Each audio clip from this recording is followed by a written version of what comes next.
आदाब हाजरीन, मेरा नाम वकार वाहिद है। फिलहाल हम लोग पहुंच चुके हैं कसिया में, और कसिया के टीचर्स कॉलोनी में, जहां पे एक स्कूल है, first step pre school. Frame में आप देख रहे होंगे कि जो मोहतरमा बैठी हुई हैं, आपका नाम है फौजिया परवीन, जो यहाँ की संचालिका हैं। आपके डायरेक्शन में, आपके देख रेख में स्कूल चलता है। आज हमारी बातचीत की मेहमान यही हैं। बहुत बहुत स्वागत है आपका हमारे स्टूडियो में। शुक्रिया वकार साहब। मुझे बहुत अच्छा लगा कि आपने अपने चैनल के थ्रू मेरा एक इंटरव्यू रखा, और मैं बहुत खुश हूँ उसके लिए। Thank you very much. बहुत शुक्रिया आपका भी कि आपने वक्त दिया। सबसे पहला सवाल मैम, हम आपसे जानना चाहेंगे कि चूंकि जब किसी भी चीज की शुरुआत होती है तो सबसे पहले उसके परिचय के बारे में बात करते हैं। तो सबसे पहले, इससे पहले कि हम लोग आपके फर्स्ट स्टेप प्री स्कूल पे आए, आपके बारे में जानना चाहेंगे कि आपका एजुकेशनल क्वालिफिकेशन क्या है और किस प्रकार आपका मूड बना ये स्कूल खोलने का। जी, मेरा जो स्कूलिंग हुआ है वो यहाँ कसिया में Navjivan mission school and bright childrens academy में स्कूलिंग हुआ। फिर बुद्धा इंटर कॉलेज में मेरा कॉलेज, और बुद्धा पोस्ट ग्रेजुएट कॉलेज में मेरा ग्रेजुएशन। पोस्ट ग्रेजुएशन के लिए मैंने इलाहाबाद यूनिवर्सिटी से इंग्लिश से पोस्ट ग्रेजुएशन किया, और जम्मू यूनिवर्सिटी से मेरा बीए कंप्लीट हुआ। फिर मेरी शादी हुई थी 2008 में, और मेरा एक बेबी हुआ। फिर मेरा मतलब उसके बाद में मेरी मम्मी को प्रॉब्लम हुई, तो मैंने एक्यूप्रेशर की पढ़ाई करी। एक्यूप्रेशर पढ़ते पढ़ते ये एहसास हुआ कि नेचर भी बहुत ताकत रखती है, तो मैंने नेचुरोपैथी का थोड़ा पढ़ाई किया। फिर उसके साथ में डाइटिशियन एंड न्यूट्रिशन की पढ़ाई की। कोई भी ये वाले जितने भी हेल्थ वाइज जितने भी मैंने लिया है, इसमें सिर्फ मेरा योगा ही कंप्लीट मैंने कर पाया था। नेचुरोपैथी और डाइटेटिक्स को मैंने कंप्लीट नहीं किया, लेकिन मैंने उसको पूरा सीखा, समझा।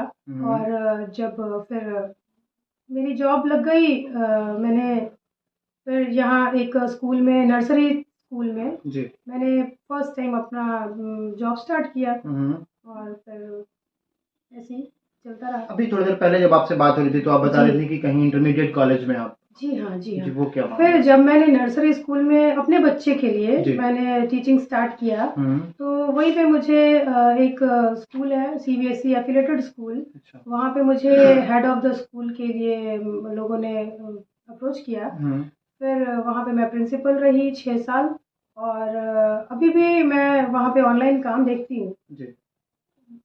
अच्छा एक्सपीरियंस रहा मेरा फाजिल नगर में, बहुत अच्छा एक्सपीरियंस रहा। फाजिल नगर बहुत अच्छी जगह है बच्चों के लिए, और अच्छा काम किया मैंने वहाँ पे। मुझे खुशी है कि मैंने अपना जितना मैं दे सकती थी मैंने वहाँ पे दिया। बहुत बढ़िया। अगला सवाल मेरा, चूंकि मैंने कहा था कि फर्स्ट स्टेप पे इसके बाद हम लोग आएंगे, तो फर्स्ट स्टेप क्या है, इसके बारे में आप बताएं प्लीज।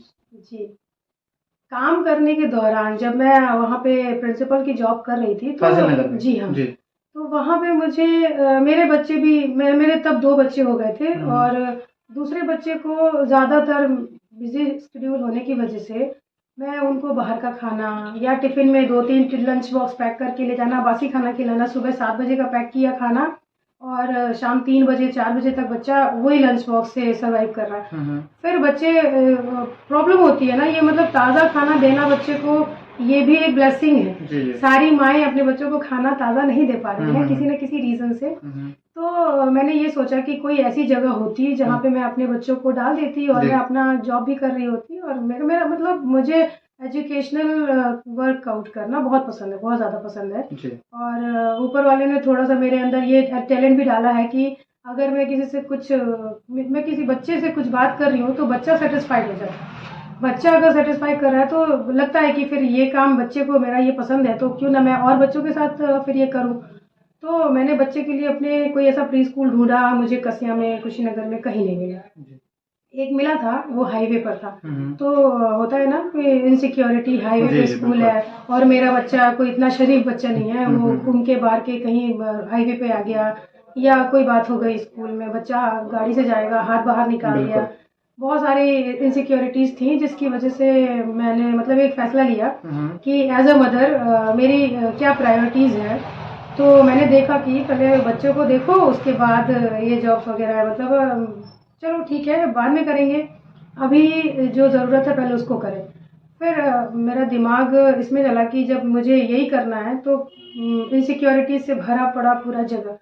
फिर मैंने अपने घर में एक प्री स्कूल डाला अपने बच्चों के लिए, और अपने बच्चों के साथ साथ अब मुझे बहुत ज़्यादा खुशी है कि अभी मैं सैकड़ों बच्चों को ऐसे ही डील कर रही हूँ। और साथ ही साथ सैकड़ों बच्चे तो छोड़िए, फर्स्ट स्टेप खोलने का जो मेन कॉज रहा है वो ये रहा है कि मेरे जैसी मदर्स जो वर्किंग वुमेन हैं वो अपनी जॉब किसी ऐसे रीज़न से ना छोड़ें, अपना टैलेंट दिखाती रहे, जिनके अंदर जो टैलेंट है वो अपना काम करती रहें। बच्चे या उनके रहन सहन या उनको कोई ऐसी चीज़ बाकी ना रह जाए और उनको ये ना करना पड़े, छोड़ना ना पड़े अपनी कोई जॉब, अपना कोई शौक ना छोड़ना पड़े, और चीज़ें हैंडल भी हो जाए, सब कुछ उसी में हो जाए। इसी रीज़न से मैंने ये फर्स्ट स्टेप स्टार्ट किया।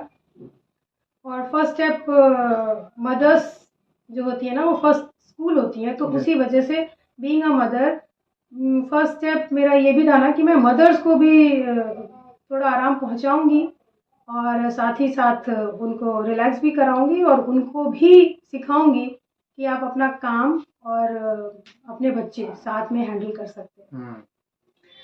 सो अगला सवाल जो है कि from where this name came to your mind? How did you finalize that I should keep my school name first step? जी, हुआ था मेरे दिमाग में कि बहुत इंटरनेट पे भी नाम मैंने ढूंढा था। दिमाग होता है ना कि जब हम एक लोगो ढूंढ रहे होते हैं या फिर एक नाम ढूंढ रहे होते हैं तो उसकी गहराई में जाना पड़ता है।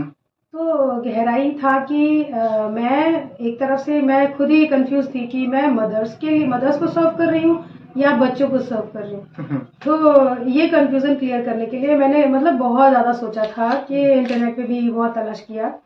लास्ट में ये समझ में आया कि मैं मदर्स को भी सर्व कर रही हूँ, बच्चों को भी सर्व कर रही हूँ, और फर्स्ट स्कूल जो होती है वो मदर होती है, अपना घर होता है फर्स्ट स्कूल।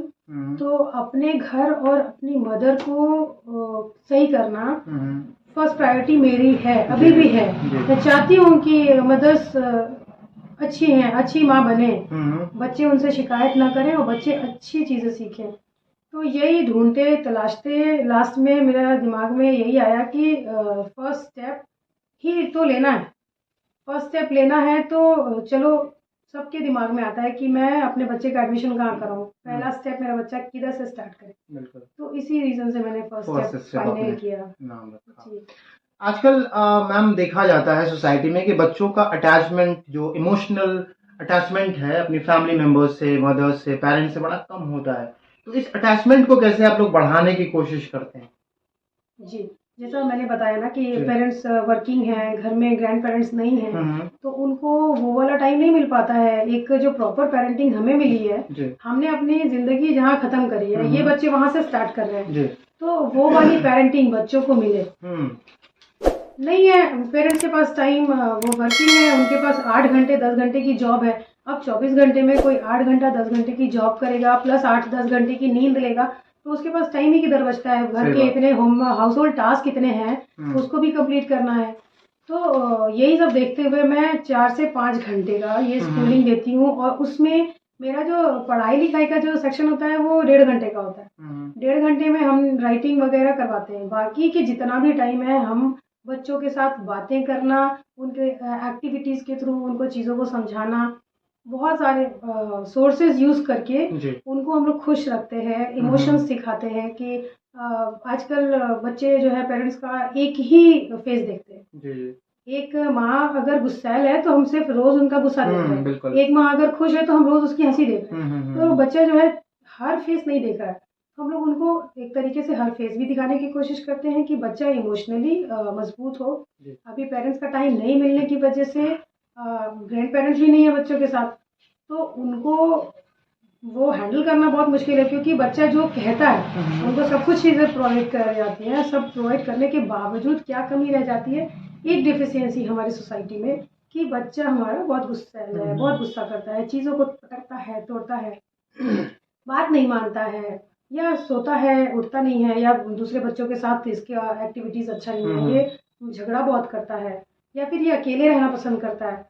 कुछ एक एक्टिविटी जो बच्चा ज़्यादा करता है इसको हम मान सकते हैं ये इमोशनल डिफिशियंसी है। तो इमोशनल डिफिशियंसी को कम करने के लिए जब हमारे पास बच्चे आते हैं तो हम उनको दो चार तरह के टॉयज रखते हैं। बच्चा कौन सी टॉयज की तरफ अट्रैक्ट होता है तो उससे ये अंदाज़ा लगाया जाता है कि बच्चे के अंदर क्या क्या इंटरेस्ट है। तो एक बार उसका इंटरेस्ट हम नोट कर लेते हैं तो शुरुआत हम उसी से करते हैं। तो इंटरेस्ट बच्चे का अगर म्यूजिक है तो हम उसको म्यूजिक के थ्रू हैंडल करते हैं। एक बच्चा अगर गाड़ियों को पसंद करता है तो हम उसके सामने बार बार वही चीज़ें लाते हैं ताकि बच्चा एक बार हमसे इंटरेक्ट कर ले। एक बार इंटरेक्ट कर लिया तो फिर उसको हम मेंटली बहुत मजबूत बना सकते हैं। तो ये जो इमोशनल एक तरह से आजकल मतलब बच्चे रोटी खाना चाहते हैं तो हम रोटी देते हैं। बच्चा अगर पिज़्ज़ा खाना चाहता है तो माँ बाप पिज़्ज़ा देते हैं। तो उनको हर तरह की चीज़ों से इंट्रोडक्शन कराना बहुत ज़रूरी है। अगर आज हम बच्चों के बेस पे काम नहीं करेंगे तो बच्चे बाद में जाके कोई कंट्रीब्यूशन नहीं दे पाएंगे। उनको अपने ही बॉडी से कंट्रोल किया जाए, अपने बॉडी को वो खुद नहीं कंट्रोल करेंगे, उनकी आदतें उनको कंट्रोल करेंगे। तो आगे जाके वो हमारे समाज को या देश को कोई राहत नहीं पहुंचा पाएंगे। बिल्कुल, अपने आप को भी राहत नहीं पहुंचा पाएंगे। जी, वो खुद में ही फंसे हैं, वो अपनी फैमिली को नहीं देख पाएंगे तो सोसाइटी और कंट्री के लिए क्या करेंगे? कुछ नहीं। बिल्कुल। तो आप जैसा कि आपने अभी थोड़ी देर पहले बताया था कि आप इंटर कॉलेज में एज ए प्रिंसिपल वहाँ पे थी और अभी आप फर्स्ट स्टेप में छोटे बच्चों को पढ़ाती हैं, तो क्या आपने फर्क महसूस किया? बड़ा संक्षेप में बताएं कि किसको पढ़ाना ज्यादा मुश्किल है। देखिए, अगर वहाँ पे मैंने जब काम किया उस एक्सपीरियंस से मैं अगर उसकी बात करूँ तो वहाँ पे जो बच्चे आते थे वो 4-5 साल के हो जाते थे, फिर आते थे और वो ज़्यादातर चीज़ें अपने घर से सीख के आए। अब उनमें हम मॉडिफिकेशन करना बहुत मुश्किल हो जाता था। तो बार बार मैं ये बोलती थी, कोई भी आता था 7 साल का बच्चा लेके मुझे क्लास 1 में डालना है। 6 साल का बच्चा क्लास 1 में जा रहा है तो वो डायरेक्ट क्लास 1 में आएगा। क्लास 1 के नीचे वाला जो प्री स्कूलिंग है, बच्चा आंगनबाड़ी का यूज़ नहीं किया है तो पेरेंट्स को भी फुर्सत नहीं है, वो उन्होंने टाइम नहीं दिया। तो वो जब ऐसा करते थे तो हमें बार बार फील होता था ना कि बच्चे का बेस पे काम करने की ज़रूरत है। आपने इसको बेस पे ऐसे किया होता तो ये हो गया रहता। तो अब मैं एक छोटा सा इंस्टीट्यूशन चला रही हूँ और साथ में मैं थोड़ा सोशल मीडिया का यूज़ करके इसको बड़ा बनाने की कोशिश करती हूँ कि लोगों के पास जल्दी पहुँचे मेरा मैसेज और लोग इस चीज़ को समझें कि बेस पे काम करना बहुत ज़रूरी है। जी, बेसिकली बेस अगर स्ट्रांग होगा तो आगे चीज़ें बेहतर बनाई जा सकती हैं। अभी हम लोग बात कर रहे थे थोड़ी देर पहले जब ऑफ द कैमरा थे तो बार बार जिक्र हो रहा था नेचुरल रूटीन का। तो ये नेचुरल रूटीन क्या है, आप हमारे दोस्तों के साथ साथ हमको भी बताइए कि इससे क्या फायदा होता है बच्चों को और बड़े लोगों को भी। अक्सर हम लोग सोचते हैं ना कि फला आदमी या फला औरत या फला पर्सनालिटी है कोई और बहुत कामयाब है तो इसको सब चीज़ें मिली होंगी आसानी से और ये कामयाब हो गया। तो ये कामयाबी का सीक्रेट है, सब जानते हैं कि स्ट्रगल है, स्ट्रगल इज द सीक्रेट ना। तो स्ट्रगल सीक्रेट है तो वो स्ट्रगल वो देख नहीं पाते हैं, वो सिर्फ क्या देखते हैं, सक्सेस देखने के बाद वो एक फैसला कर लेते हैं कि मेरे पास ये सारे रिसोर्सेज नहीं थे इसलिए मैं सक्सेसफुल होने के लिए हमको एक स्ट्रगल करना पड़ता है। स्ट्रगल करने के लिए हमको एक रूटीन सेट करना होता है, हमें अपने माइंड को सेट करना होता है। दुनिया को बदलना है तो खुद बदलना पड़ेगा। तो दुनिया कैसे बदलेगी, हम अपने आप से शुरुआत करेंगे ना, दुनिया नहीं बदलती है। तो क्या है कि हम एक रूटीन सेट करें। अगर आप सोचें कि मैं किससे पूछूं कि रूटीन क्या सेट करना होता है, आप किसी से मत पूछिए, आप नेचर से पूछिए। नेचर जिसको हम कुदरत कहते हैं, ऊपर वाले ने एक निज़ाम बनाया है। सुबह सूरज निकलता है, शाम को डूब जाता है। सनराइज से लेके सनसेट तक का जो एक टाइम है, दुनिया घूम रही है। जैसे ही सुबह हुआ, पहली किरण निकली सूरज की, दुनिया चलने लगती है। तो दुनिया चलने लगती है और फिर बहुत सारे लोग सो रहे हैं, तो जो सो रहे हैं उनका टाइम तो स्टार्ट हो गया ना, उनका टाइम स्टार्ट हो गया और हम चल नहीं रहे हैं। अगर दुनिया चल रही है, हम नहीं चल रहे हैं, इसका मतलब कि हम पीछे हो रहे हैं। अगर आगे चलना है, आपको तेज भागना है, सक्सेसफुल होना है, तो आपको दुनिया के साथ पहले चलना शुरू करिए। तो उसके लिए एक रूटीन सेट करिए। बहुत ही आसान है रूटीन सेट करना कि एक नेचर का कोई एक चीज़ ले लीजिए, चिड़िया ले लीजिए, आवारा कुत्ते ले लीजिए या जंगल के जानवर ले लीजिए। एक चिड़िया सुबह सूरज निकलने से पहले, जो जिसको हम लोग बोलते हैं ब्रह्म मुहूर्त में, एकदम भोर के टाइम में जो शहर का वक्त होता है, उसमें वो चिड़िया उड़ जाती है। उठती है, घूमती है, फ्रेश होती है, फिर खाना तलाशती है, खाती है। और एक वक्त आता है शाम का टाइम, जो मगरिब का टाइम होता है, जो सनसेट होता है, उतने टाइम चिड़िया अपने घोंसले में चली जाती है। अब वो कुछ नहीं खाती है, दिन भर खाई, जब तक उसका सूरज आसमान में है तो मेटाबॉलिज्म आपका बहुत एक्टिव है। एक बार मेटाबॉलिज्म एक्टिव है, आपने खाया, आपने पचा लिया, रात में आप खाना खाएंगे तो कौन सा काम करना है आपको? आप रात में खाना खा के अपने आप को बीमार बना रहे हैं और टॉक्सिन पैदा हो रहा है। बॉडी के अंदर दो ताकत होती है, एक पाचन शक्ति, डाइजेस्टिव सिस्टम, और एक होती है प्राण शक्ति। प्राण शक्ति जो होती है वो हमारा नेचुरल जो मेंटेनेंस है, बॉडी को रिपेयर करती है, रिपेयरिंग सिस्टम है। तो इस दो चीजों को समझिए कि शाम को हम खा रहे हैं, अब हमें क्या काम करना है, हमें उतना ही खाना है, बस सांस लेने भर का खाना है ना। अब हम खा के सोएंगे तो एक तो बॉडी लेटी हुई है, कोई ऑर्गन ठीक से काम नहीं कर रहा है, उस पर खाना पचाने का काम लगा दिया गया है। तो बॉडी जो है, जब हम स्लीप मोड में हो रहे हैं तो खाना पचाने के बाद अब वो अपनी प्राण शक्ति को एक्टिव करके आपकी बीमारियों को डेली का डेली खत्म करती है। हर ऑर्गन अपना काम कर रही है। अब आप ऑर्गन क्लॉक डिस्टर्ब कर दिए, तो अभी आपको क्या करना था कि एक चिड़िया से मोटिवेशन, अगर मतलब एक चिड़िया को देख लिया जाए, एक चिड़िया से सीखा जाए। सुबह को उठिए, शाम को अपने घोंसले में गई और हो गई। आप दुनिया को नहीं बदल सकते ना, आप नेचर को नहीं बदल सकते। अब आप क्या, अगर आप ऐसा नहीं करेंगे तो क्या बिगड़ जाएगा? आपकी बॉडी में तमाम परेशानियां आएंगी, बीमारियां आएंगी, आप बार बार दवाई लेंगे, डॉक्टर्स के पास जाएंगे। आपका जो गुर्दा है, किडनी, वो टॉक्सिन्स छानता ही रह जाएगा। कि आपके हार्ट पे आप कार्डियोवास्कुलर एक्टिविटी नहीं करेंगे, आपका हार्ट एक्टिव नहीं रहेगा। आप अपने हार्ट को हेल्दी रखिए। खून पतला कैसे रहेगा? आप दौड़ेंगे नहीं, आप चलेंगे नहीं, आप मेहनत नहीं करेंगे। तो चीज़ों को देखिए, एक चिड़िया को अपना आइडियल बनाइए, एक गली के कुत्ते को मत बनाइए, जंगल के जानवर को बनाइए, किसी एक जानवर को, उल्लू को और शेर को मत बनाइएगा, क्योंकि वो रात में जगने वाले हैं ना। तो ऐसा कोई जानवर पकड़ लीजिए और उसको फॉलो करिए, देखिए सब चीजें आप। अच्छा, एक संक्षेप में आप ये बताइए कि अगर कोई इंसान है और उसका एक रूटीन क्या होना चाहिए, अगर वो जिंदगी में कामयाब होना चाहता है, हमारे दोस्तों को इससे फायदा होगा, आपके हिसाब से क्या होना चाहिए उसका शेड्यूल? एक तो सबसे पहले अपना टैलेंट पहचानिए, अपने टैलेंट के अकॉर्डिंग ही काम करिए और उसको पॉलिश करने के लिए मेहनत कीजिए, प्रैक्टिस करिए और कभी हार मत मानिए, क्योंकि मेहनत जो करता है ना वही कामयाब होता है। जो मेहनत नहीं करेगा फिर उसको कामयाबी मिलनी ही नहीं है। आप 4 दिन मेहनत करें, 4 महीने मेहनत करें और 4 साल मेहनत करें, तो 4 दिन वाले में और 4 साल वाले में आपको खुद फर्क महसूस हो जाएगा। तो जब आपको अच्छा करना है, आपको सक्सेसफुल होना है, तो बस आप मेहनत करते रहिए, कीप प्रैक्टिसिंग, आप प्रैक्टिस को मत छोड़िए। अच्छा, नेचुरल रूटीन में ऐसा कहा जाता है कि नींद बहुत जरूरी है, तो कितने घंटे एक आदमी को सोना चाहिए? आप देखिए 7 से 9 घंटे आपको आराम करना चाहिए, सोना चाहिए। सोने का जो एक टाइम है, जैसे आप 7 घंटे बेड पे हैं तो आप 6 घंटे सोएंगे, ऑब्वियस सी बात है, चाहते ही नींद नहीं आएगी और आँख खुलते ही उठ नहीं जाएंगे। तो बेड टाइम जो होता है ना, वो 7 to 9 आवर्स का हेल्दी टाइम माना जाता है। 9 आवर्स उनके लिए, बच्चों के लिए। जैसे जैसे हम एडल्ट होते जाते हैं, हमारा टाइम घटता जाता है। और अभी जैसे मेरे लिए एक एडल्ट जो 18 से 40 साल के बीच में है, उनको 7 घंटा एज अ हेल्दी टाइम। चलिए, और आपके फ्यूचर प्लान्स क्या हैं? भविष्य में क्या योजना है? अभी आपकी शुरुआत बहुत शानदार, हमने पूरा आपका स्कूल देखा, तो भविष्य में क्या करने वाले हैं? जी, अब इसमें ये बहुत इम्पोर्टेंट है। मेरा फ्यूचर प्लान ये है कि एक तो मेरा एजुकेशनल बैकग्राउंड नहीं है, एजुकेशन बैकग्राउंड नहीं है मेरा। मेरे घर में अकेले मैं ही एजुकेशन लाइन में काम कर रही हूँ। तो मेरा जो एक्सपीरियंस रहा है वो ये है कि जो पैसे वाले हैं, जिनके पास डोनेशन देने के पैसे हैं, उनके बच्चे बड़ी बड़ी जगहों पे, बड़े बड़े स्कूलों में, इंस्टीट्यूशंस में एडमिशन ले लेते हैं, क्योंकि उनका बेस एडमिशन का पैसा है कि हाई चार्ज है। भाई गरीब बच्चा नहीं दे पाएगा, जबकि टैलेंटेड गरीब बच्चा ज़्यादा है। और कोई कोई बच्चे हैं जो खुद की मेहनत पे एडमिशन पा रहे हैं, कोई एग्ज़ाम्स क्लियर कर रहे हैं। अगर एग्जाम्स क्लियर करने के बाद पैसा रास्ते में आता है तो वो बच्चा फिर पीछे हो जाएगा ना। तो मेरा क्या है कि बच्चा बचपन से ही काम करे, हर टैलेंट सीखे।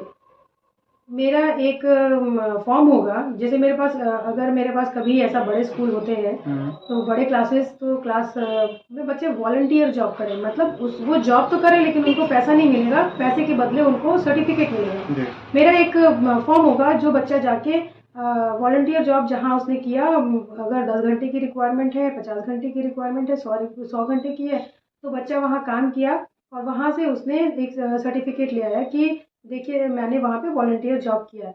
वॉलंटियर करने के दौरान अगर मैंने किसी को जॉब पे रखा है, कोई फ्री में मेरा काम कर रहा है, तो मैं उससे और काम लूंगी कि चलो फ्री में बंदा मिला है, इसको खूब खटाओ।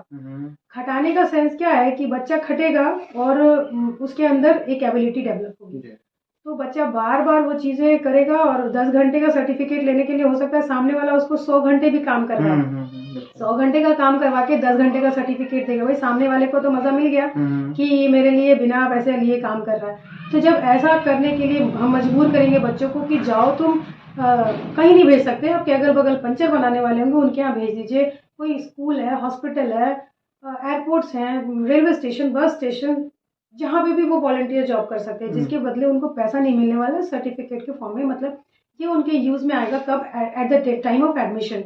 तो बच्चा 1 साल मेहनत करेगा हमारे स्कूल में आने के लिए, तो वो अपने आप ही एबल हो चुका। बहुत अच्छा कॉन्सेप्ट है आपका वाकई। तो वो जब एक बार एबल हो चुका तो मुझे करना ही क्या है, अब मुझे उनका सिलेबस क्लियर करना है। सिलेबस क्लियर किया, बच्चा इमोशनली, मेंटली, फिजिकली बहुत मजबूत हो चुका है, तो अब मुझे एडमिशन के टाइम पे वही भरना है। अब वहाँ पे ये ना हो कि करप्शन वहाँ पे भी आ सकता है, तो करप्शन ना आए तो मैं अपने जो मेरे जान पहचान के लोग होंगे पहले मैं वहाँ भेजना शुरू करूँगी। धीरे धीरे लोगों को ये चीजें समझ में आएंगी कि हाँ यहाँ भेजना अच्छा है। क्योंकि अगर मैं बोलूँ कि आप जाओ बैंक में काम करके आओ, तो बैंक में आप पीएन का काम करके आओ, तो वो क्या बोलेंगे पेरेंट्स की, साहब आप जरा सिग्नेचर करके अटेस्ट करके दे दीजिए, मेरा बच्चा आपके यहाँ जॉब किया है। तो ये ना होने पाए इसके लिए मैं भी अश्योर करूंगी कि बच्चे ने वहाँ काम किया है, अपना अटेंडेंस लगाया है। वो मैटर नहीं करता कि बच्चा 100 घंटा काम किया तो आपने 15 घंटे का सर्टिफिकेट क्यों बनाया, वो मेरे बच्चे के लिए अच्छा है। तो ये मेरा एक क्लियर विजन है कि मैं कभी करूंगी, इंशाल्लाह कभी होगा, जरूर होगा। तो मेरे यहाँ एडमिशन का जो एक होगा ना, एक क्राइटेरिया, तो वो क्राइटेरिया यही होगा कि बच्चा मेरा लेके जाओ 1 साल के बाद आना, मतलब 1 साल पहले ही वो मेरे पास आना पड़ेगा उसको। अगर मैं अच्छा काम कर रही हूँ तो लोग मेरे पास अपना बच्चा डालना चाहेंगे, और जब डालना चाहेंगे तो उनको मेरी प्लानिंग पता होगी और 1 साल वो मेहनत करेंगे यहाँ एडमिशन लेने के लिए। उसमें उनको पैसे नहीं देने हैं, जो फ़ी लगती होगी वो फ़ी देंगे, कोई हाई चार्ज नहीं होगा कि कोई गरीब बच्चा है, एबल बच्चा छूट जाए। कोई बहुत बड़े आदमी का भी बच्चा होता है ना, वो कोई काम नहीं किया रहता है, फिर उसको किताबी पढ़ाई करा के करेंगे ही क्या। बुकिश नॉलेज कितने दिन काम आने वाला है, प्रैक्टिकली नॉलेज बहुत ज़रूरी है। इसीलिए मैं यहाँ बेस से स्टार्ट करी, ये फर्स्ट स्टेप उसी की शुरुआत है जी। ये बहुत अच्छा प्लान है जो आपने बताया कि बच्चे बाहर जाके भी कुछ सीखेंगे, कहीं दुकान पे काम करेंगे, तो फिजिकली, मेंटली हर तरह से बच्चे स्ट्रांग होंगे। नॉर्मली बच्चे जब स्कूल में पढ़ के बाहर निकलते हैं तो उनको स्कूल की दुनिया के बारे में पता होता है, बाहरी दुनिया के बारे में पता नहीं होता। ये बहुत अच्छी पहल है आपकी। एक आखिरी सवाल है आपसे कि जो बच्चे आपके स्कूल में एडमिशन लेने आते हैं, शुरुआत में छोटे बच्चे, चाहे वो किसी के घर के हों, वो बड़े शाई होते हैं जी। किसी दूसरे के साथ जाना नहीं चाहते हैं, बात नहीं करना चाहते हैं। शाइनेस को कैसे खत्म करती हैं? क्या आप 1-2 साल 3 साल पढ़ाने के बाद जब आपकी शिक्षा यहाँ इस स्कूल की पूरी होती है तो बच्चों के अंदर से शाइनेस खत्म हो चुकी होती है, या क्या होता है उस शाइनेस का? ये बहुत बड़ी प्रॉब्लम है। नहीं, इसको आप प्रॉब्लम मत देखिए, ये उस बच्चे का अपना एक शख्सियत है, ठीक है, ये उस बच्चे की क्वालिटी है। आप किसी को चेंज नहीं कर सकते हैं, वो बच्चा जैसा है वैसा रहे, उसको हमें चेंज नहीं करना है, उसके अंदर एबिलिटी डालनी है। वो हम क्यों कहें कि तुम इतना रोते क्यों, भाई उसको रोना अच्छा लगता है वो रोता है, उसको शर्माना अच्छा लगता है, ये उसकी क्वालिटी बन जाएगी किसी दिन, वो उसकी वीकनेस नहीं है। हम उस बच्चे को इस एबल बनाएंगे ना कि बच्चा अपनी वीक पॉइंट को अपना स्ट्रेंथ बना ले, तो हम बच्चे को किसी की भी पर्सनल, बच्चा जैसा है वो कंप्लीट है, हम बच्चे को चेंज नहीं करेंगे। बच्चे को यही एहसास दिलाना है कि आपको कोई बदल नहीं सकता, आप जैसे हैं वैसे रहिए, बस आपको किसी का नेगेटिव कमेंट आपको इफेक्ट ना करे। आप आपको कोई डांट दे या आपके ऊपर कोई नेगेटिव कमेंट कर दे तो फिर आप गुस्सा हो जाएं, आप झगड़ा करने लगे, आपको क्यों मैटर करता है? भाई मुझे पता है कि मैं कंप्लीट हूँ, मैं ठीक हूँ, बस मुझे अपने आप को देखना है कि क्या वो वाला कमेंट क्या सच में तो ऐसा नहीं है, मैं ऐसे हूँ तो नहीं, बस मुझे ये देखना है कि अपने आप में मैं वैसे हूँ नहीं, मैं ऐसे नेगेटिव नहीं सोचती हूँ, तो ठीक है। जब मैं नहीं सोचती हूँ, मुझे पता है मैं ऐसी नहीं हूँ, तो मुझे कोई क्लैरिफिकेशन देने की जरूरत नहीं है। अभी क्या हो रहा है कि हम बच्चे को बदलने के चक्कर में, अपने अकॉर्डिंग बच्चे को बदलने के चक्कर में बच्चे के ऊपर मेंटल प्रेशर डाल रहे हैं। तो बच्चे के ऊपर मेंटल प्रेशर डालेंगे तो बहुत सारे बच्चे बहुत अलग हैं, बच्चे इतने टाइम बहुत कुछ सोच रहे हैं, हम उनके बराबर नहीं सोच सकते। वो ऐसे क्यों हैं सोचने के बजाय वो उस चीज़ को और निखार कैसे लाएं, हम उस पर काम करेंगे तो वो बहुत ज़्यादा अच्छा होगा, ताकि बच्चे हर नेगेटिव कमेंट को एक्सेप्ट करके उसको सीख सकें कि ये मेरा स्ट्रेंथ बन जाएगा। हम किसी के बोलने से, किसी को कुछ करने से हम ऐसा कोई बड़ा कदम ना उठाएं जो हम अपनी ज़िंदगी तक ख़त्म करें। मतलब बच्चे को हम ऐसा भी कर दे रहे हैं कि बच्चा थोड़ा सा कुछ हम बोले और बच्चा बर्दाश्त नहीं कर पा रहा है। बच्चे को इस काबिल बनाइए कि बच्चा कुछ भी बर्दाश्त कर ले। बच्चे को क्या आप बंद कर दीजिए बंद कमरे में और कहिए कि बच्चे तुम ऐसे हो वैसे हो, बच्चा दिमाग में डाल ले कि मुझे अपने आप को ख़त्म करना है तो वो कहीं पर भी ख़त्म कर सकता है ना।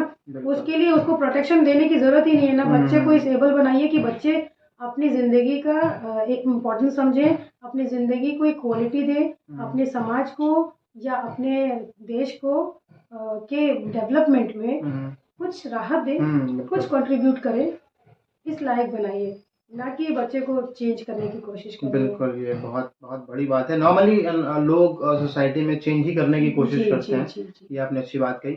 चलते चलते कोई संदेश अगर आप देना चाहें हमारे दोस्तों को। जी सर, मेरा संदेश क्या है, मेरा इतना भी एक्सपीरियंस नहीं है, लेकिन संदेश बहुत इम्पोर्टेंट है मेरे लिए कि हम अगर मेरी एज जितनी है मैंने उसमें जितना किया वही मेरा एक्सपीरियंस है। तजुर्बा जो होता है ना वो हमारे एज के साथ आता है, सब जानते हैं। लेकिन अगर आपके माँ बाप ने आपके लिए मेहनत किया है, आपका तजुर्बा उनके तजुर्बे के साथ जोड़ लीजिए। आपके फादर अगर 60 साल के हैं और मैं 30-40 साल की हूँ तो 60 साल और 30-40 साल जोड़ेंगे तो 90-100 साल बनेगा। तो 90-100 साल का आप उनसे उनके तजुर्बों को सीखिए, आप उनके तजुर्बों को भी अपने अंदर डालिए, आपका टाइम बचेगा। और अगर आपसे कोई कुछ बात कर रहा है, कोई कुछ समझा रहा है, उस चीज़ को अगर आप समझना शुरू कर दिए आपका एक्सपीरियंस बढ़ता जाएगा। आपसे बड़ा कोई कुछ कह रहा है समझ लीजिए कि हाँ वो सही कह रहा है, वो एक दिन बड़ा है तो क्या हुआ। तो मेन यहाँ पे बात ये है ना, मेरा कहने का जो मकसद था ये चीज़ कि एक्सपीरियंस बढ़ा लो, तजुर्बा, कि बच्चा जो है छोटा है उसको हम अपना तजुर्बा देते हैं ना। माँ जो होती है वो तो सब कुछ सिखा देती है बच्चों को, कोई सिलेबस नहीं होता है लेकिन वो सारे सब्जेक्ट्स पढ़ा देती है। तो वो कैसे पढ़ा देती है, वो अपना एक्सपीरियंस बच्चे को देती है। अगर वो माँ अपने से अपने माँ बाप का एक्सपीरियंस अपने में जोड़ लेती है तो फिर वो ज़्यादा हो गया ना तजुर्बा। तो हम अगर 100 साल का तजुर्बा अपने अंदर, मतलब मैं कहती भी हूँ, मतलब कि मेरी एज अगर 35 साल है, मेरे पापा ने 40 साल मेरे साथ गुजारा है। जैसे पापा ने 40 साल मेहनत किया, मेरी एज 35 साल, तो पापा ने अपने 40 साल का एक्सपीरियंस मेरे साथ शेयर किया, मैंने उसको अपने अंदर लिया, जो पॉजिटिव जितनी भी चीज़ें थी। तो मेरा कितना हो गया एक्सपीरियंस, 75 ईयर्स। 75 ईयर्स के सामने कोई टिकेगा क्या। तो हमको उस काबिल बनना है कि हाँ भाई मेरे अंदर एबिलिटी है, मैंने उसका भी एक्सपीरियंस सीखा हुआ, आपका भी एक्सपीरियंस मैं लूँगी। आपने क्या सीखा आप मुझे बता के जाएंगे तो मेरा बढ़ेगा ना तजुर्बा। बिल्कुल। और कोई बात अपने स्कूल के बारे में अगर रह गई हो तो आप ज़रूर बता दीजिए। जी ज़रूर।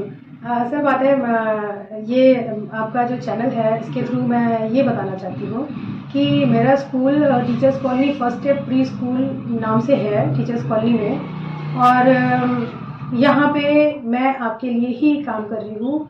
मेरे ऊपर भरोसा करके आप अगर अपने बच्चों को यहाँ डालेंगे तो आपको प्रॉब्लम नहीं है। प्लस एजुकेशन को आप सिर्फ किताबी पढ़ाई ना समझ के अपने बच्चों में एबिलिटीज़ ग्रो करिए, उस पर मेहनत करिए और एक टाइम रूटीन सेट करिए। बस मैंने जितना कहना था, अगर मेरी ये बहुत बहुत ज़्यादा मैंने कह दिया है कि लोग अगर आपकी वीडियोस देखते होंगे तो इंशाल्लाह वो मेरी बात को समझेंगे। और आपके चैनल को मेरी तरफ से दुआ है कि बहुत सारे लोग फॉलो करें, बहुत शुक्रिया, सब्सक्राइब करें। और वकार जी बहुत अच्छा काम कर रहे हैं और मेरे तक पहुँचे हैं तो मुझे बहुत खुशी हुई है कि शायद आपने कुछ देखा होगा। और मैं कोशिश करूँगी कि मैं अपने आप को और और मेहनत करके और अच्छा करूँ कि फिर दोबारा आ पाए। ना बिल्कुल बिल्कुल, बहुत बहुत शुक्रिया आपका। बाकी हमारे तमाम दोस्तों ने भी देखा कि एक डायनामिक पर्सनालिटी है फौजिया परवीन जी, जो फर्स्ट स्टेप स्कूल चला रही हैं। बहुत अच्छी शुरुआत आपकी है और लगातार मैंने तो अभी पूरा स्कूल देखा, कुछ तस्वीरें में मैंने ऑलरेडी ऐड कर दिया है शुरुआत में, आप वहां पे देख सकते हैं। ये बहुत अच्छी शुरुआत है और आपसे मिलकर मैम बहुत अच्छा लगा। हम फिर आपसे मिलते रहेंगे और आपका जो नेचुरल रूटीन है अब उसके फॉलोअर धीरे धीरे बढ़ते जाएंगे इस वीडियो को देखने के बाद। दोस्तों आप सबका भी बहुत बहुत शुक्रिया। मुझे उम्मीद है कि ये वीडियो आपको बहुत अच्छी लगी होगी। वीडियो कैसी लगी कमेंट बॉक्स में जरूर लिखिएगा। हम नए मेहमानों के साथ आपको नए मेहमानों का वीडियो दिखाते रहेंगे। इस वीडियो को देखने के लिए बहुत बहुत शुक्रिया। Thank you so much.